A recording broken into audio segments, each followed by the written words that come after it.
O apresentador, o monarca. A diferença dessa vez é que teve consequências muito mais graves do que das outras bobeiras que o monarca tinha falado no programa. Vamos então entender o que aconteceu. Monarca, conversando com a Tabata e o Kim, em algum momento o assunto voltou para nazismo, sobre a permissibilidade de discurso de ódio que vai inevitavelmente representar um risco existencial para certas comunidades. E o monarca, ele fala no vídeo, aparentemente sabendo que vai falar algo bastante extremo, ele fala: eu sou mais louco que vocês. Eu acho que deveria existir um partido nazista. Essa é uma de várias declarações extremamente infelizes que o monarca fez nesse seu afã de defender o conceito de liberdade de expressão irrestrita. E eu sei de onde vem essa filosofia.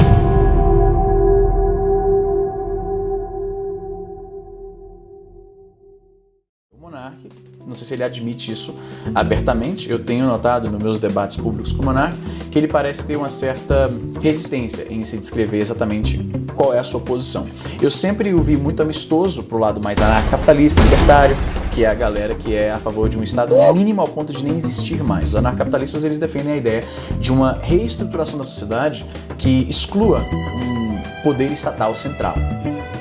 Tudo sendo gerido através de trocas voluntárias entre cidadãos livres, é geralmente a retórica que eles usam.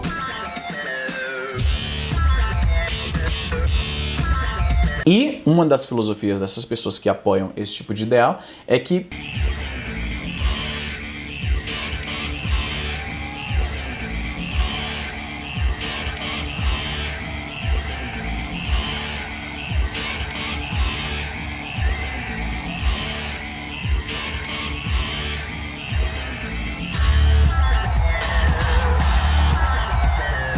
já que o Estado não deveria existir nenhuma lei e muito menos uma lei que limita fala e expressão.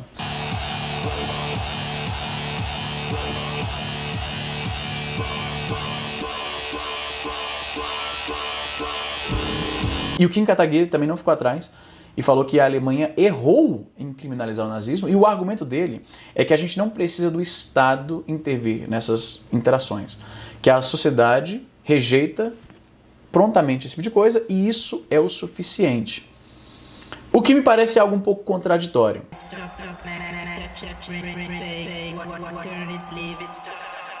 Porque quando a sociedade rejeita essa fala dele, que é justamente a metodologia que ele está defendendo, né? Se quem falar algo muito errado, muito antissocial, a sociedade vai lá e rejeita. Ele próprio não aceita essa rejeição e fica: não, vocês me entenderam errado, não, que não sei o quê.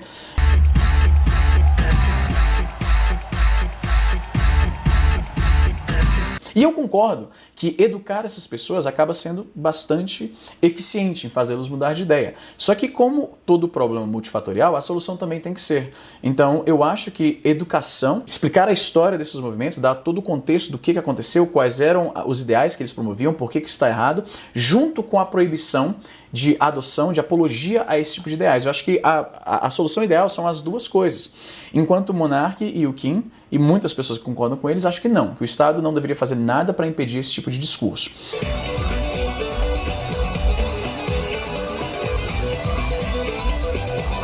Se as pessoas todas falam que o que você está falando está muito próximo de analogia de nazismo, a gente rejeita isso. Aí ele diz que foi mal interpretado, que estão cancelando ele. Mas cancelamento era justamente a ferramenta que você estava sugerindo. Você quer que o Estado se exima de policiar isso, você está dando a autorização, digamos assim, para que a comunidade rejeite de forma unânime essa fala, e aí você vê isso acontecendo com você, e aí você é contra isso também. Então,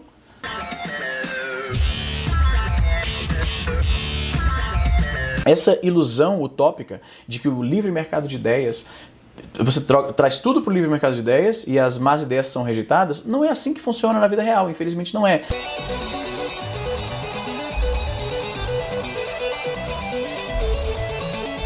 E algumas ideias são tão nocivas, tão prejudiciais, que nós, como sociedade, concordamos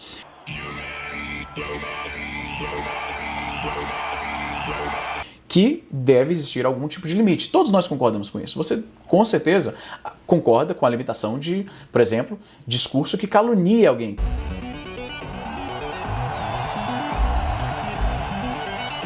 que difame alguém.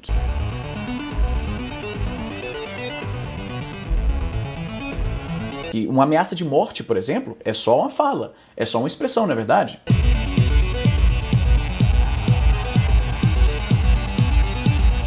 Não é por isso que nós deveríamos permitir isso a bel prazer, porque isso prejudica as pessoas.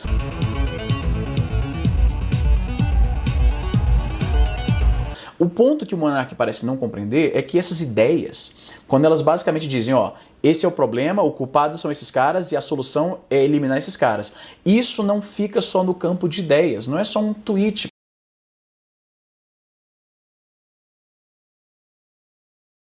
E é assim que nós enfrentaremos os conservadores.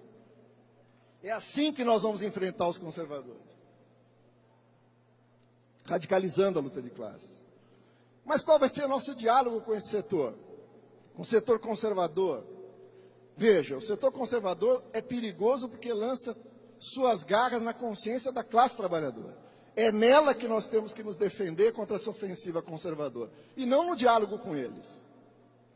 E eu espero contribuir com isso que o Gramsci chamava de intransigência, com um pequeno poeminha final do Brecht, do Bertolt Brecht, que dizia numa situação onde alguém da direita, ao ser flagrado no seu trabalho miserável de fazer o jogo da direita, pelos trabalhadores, tentava argumentar com os trabalhadores que, no fundo, ele tinha posições de direita, mas ele era uma pessoa boa, né? Ele era uma pessoa que tinha ideias próprias, que não se vendeu, que tinha convicções, que era uma pessoa sábia, né? E o Brecht, então, responde nesse poema o seguinte: é verdade, você é uma pessoa boa, porque tem convicções, mas quais são essas suas convicções?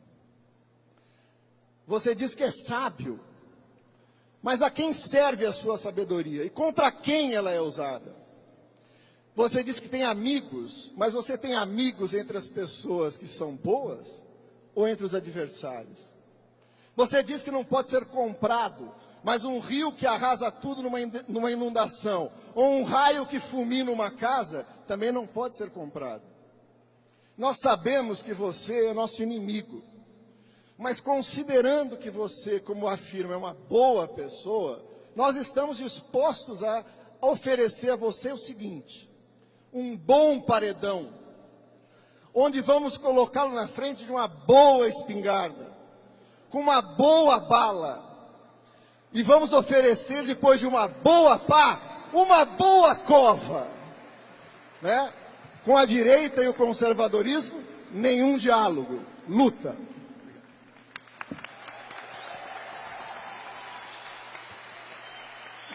O ponto que o monarca parece não compreender é que essas ideias, quando elas basicamente dizem, ó, esse é o problema, o culpado são esses caras e a solução é eliminar esses caras. Assim como eu, por exemplo, eu sou contra, por princípio, a pena de morte.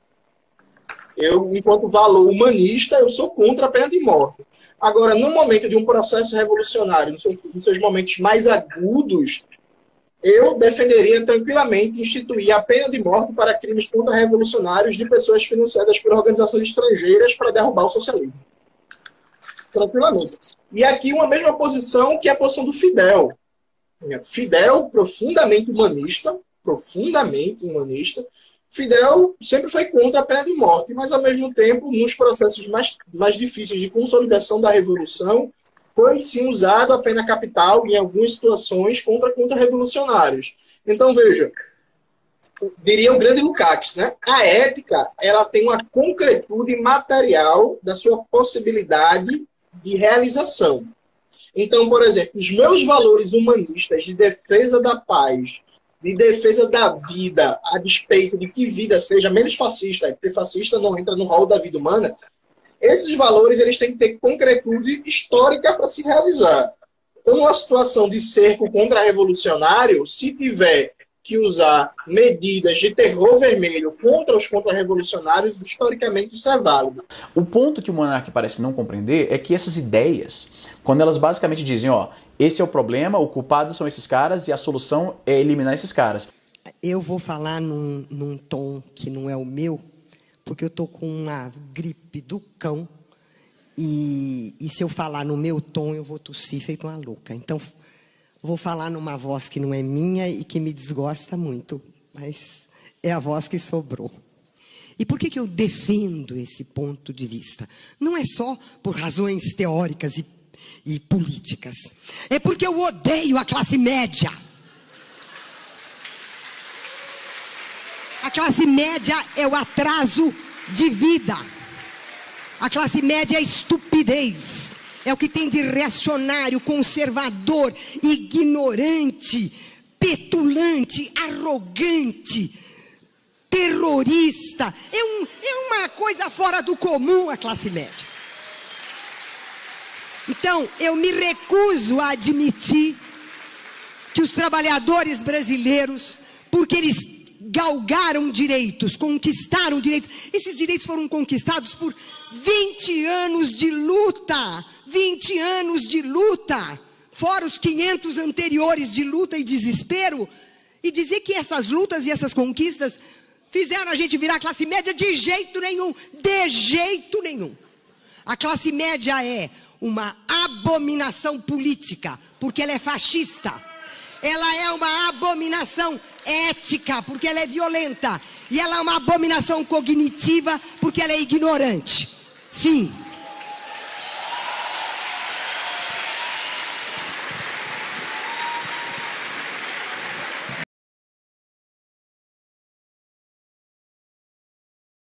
Se você permite esse tipo de coisa, não é só isso que eles vão querer mais do que isso, e esse é o problema.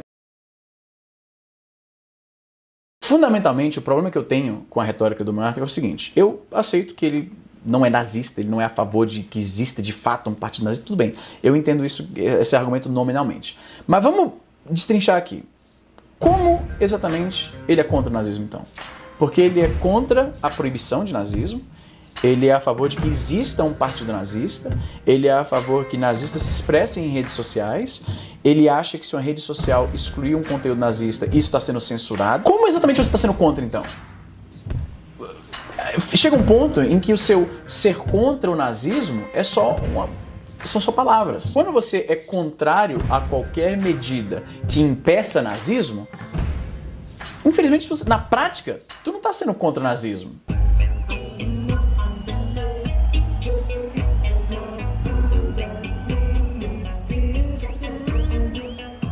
Eu acho que na verdade é trágico. O monarca é um cara que teve toda a oportunidade de aprender, de absorver mais conteúdo, de mudar de opinião, de largar essa teimosia ignorante dele, de largar esses ideais libertários malucos, né? Ele tem acesso a intelectuais de peso e ainda assim fica teimoso nesses ideais libertários que... Qual foi a consequência disso aí?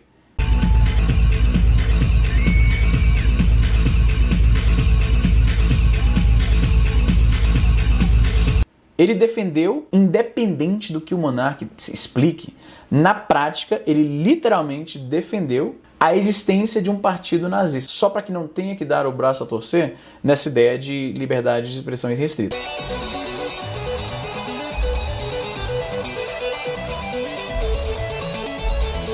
E com isso ele perdeu a sua empresa, perdeu amigos, ficou agora taxado de nazista para a internet inteira.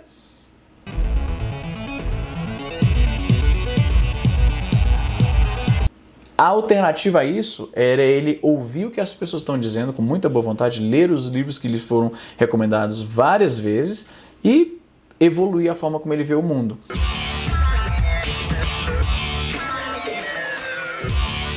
Eu perguntei para eles várias vezes, né? Os libertários, eles têm essa insatisfação de se submeter a regras estatais de convívio.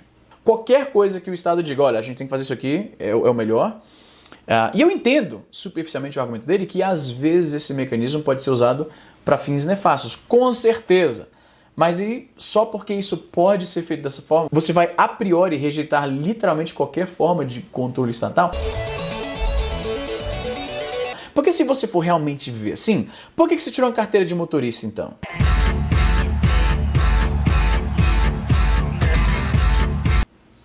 Por que você anda de roupa na rua? A gente concordou já como sociedade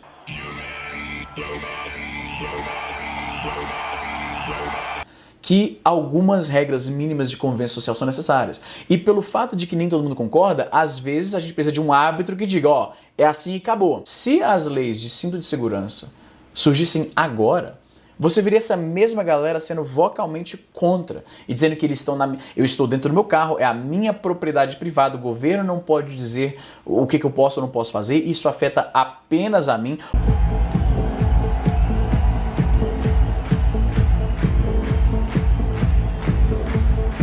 O cerne da visão libertária é uma visão extremamente míope e egoísta. Não afeta apenas você. Se você mora num país em que o sistema de saúde é público e é financiado por impostos, quando você se acidenta, quando você causa ônus nesse sistema, você está impactando outras pessoas com as suas decisões.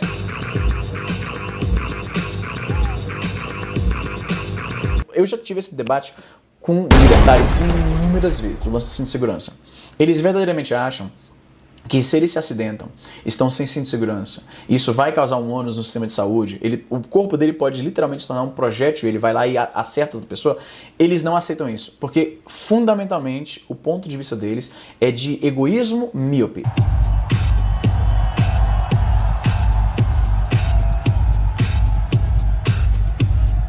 Então, no final das contas, é lamentável o que aconteceu com a empresa, com o próprio Monark, que teve tantas oportunidades de enxergar outra forma de ver o mundo. Ele só percebe isso agora porque a debandada geral de apoio de muitos ouvintes, de convidados que participaram do podcast, muitas pessoas, eu incluso, não se sentem mais à vontade de ter a sua participação num programa que agora está sendo associado na mídia brasileira como o cara que apoiou a existência de um partido nazista no Brasil.